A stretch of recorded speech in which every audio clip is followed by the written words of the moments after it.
Odin, the great king of Asgard. Did you realize that you were a champion in their eyes? Yes, I did. So I packed it up and brought it back to the crib. Just a little something to show you how we live. Everybody want it, but it ain't that serious. That's that shit. So if you gon' do it just like this. Did you realize that you were a champion? You don't see just how wild the crowd is. You don't see just how fly my style is. I don't see why I need a stylist. When I shot so much I can speak Italian. I don't know, I just want it better for my kids.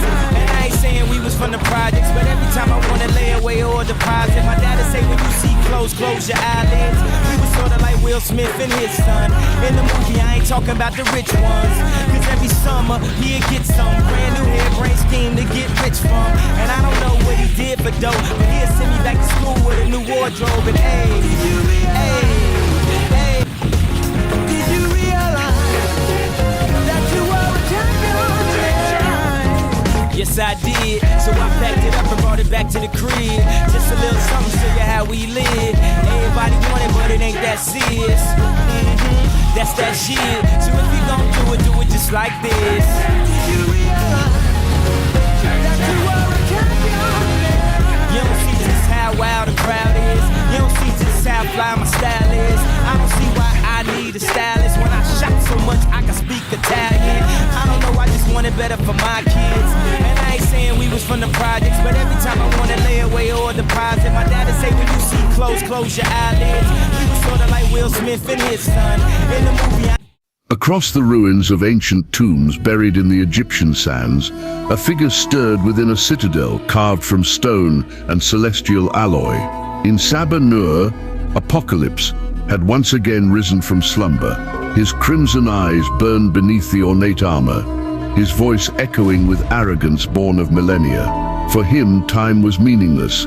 Civilizations were but fragile experiments to test his great philosophy. Only the strongest deserved to endure. He had watched humanity evolve, falter, and rebuild itself countless times.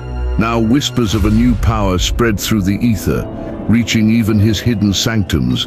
It was not the emergence of a mutant army, nor the awakening of a forgotten god, but something stranger, a psychic storm laced with the rage of Magneto and the dark recesses of Charles Xavier's mind.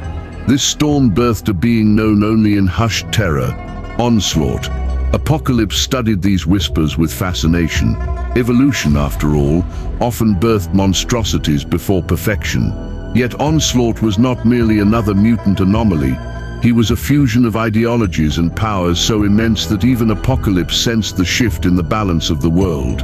A being born of both dreams and nightmares, a creature of godlike telepathy and telekinesis, wrapped in the armor of Magneto's fury. For Apocalypse, this was both threat and opportunity.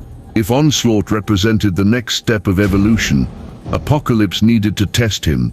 If he proved unworthy, he would be destroyed. If he proved strong, then perhaps even Apocalypse would need to reconsider what it meant to be the apex of mutant kind. Meanwhile, in the cities of man, Onslaught's presence grew like a plague.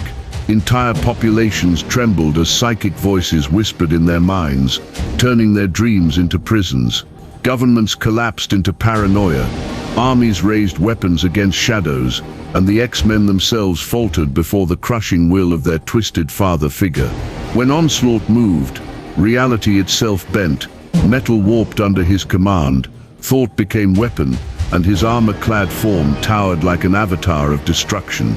Apocalypse observed this chaos from the shadows, his mind calculating. He stood upon a balcony, overlooking his ancient pyramids, speaking to no one but himself. This being dares to claim dominion through fear and confusion. He does not cull the weak, he enslaves them.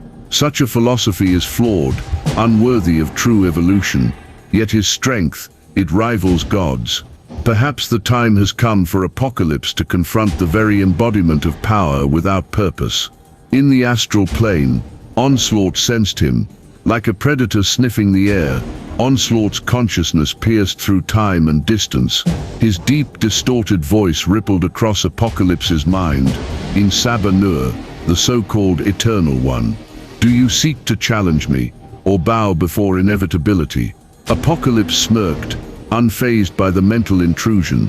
His mind was a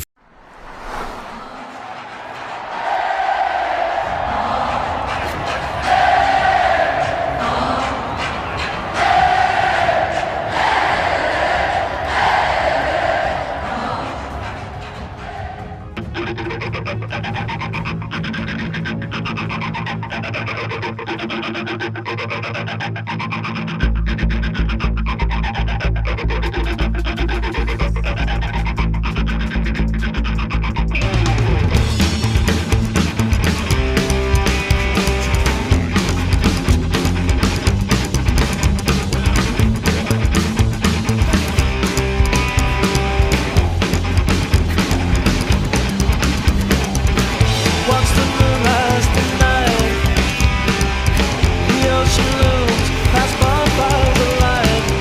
I am a stranger in this place, and when I see you, I can't turn away.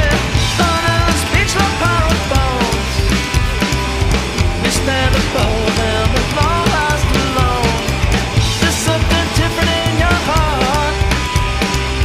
You're not afraid of the darkness within a soul.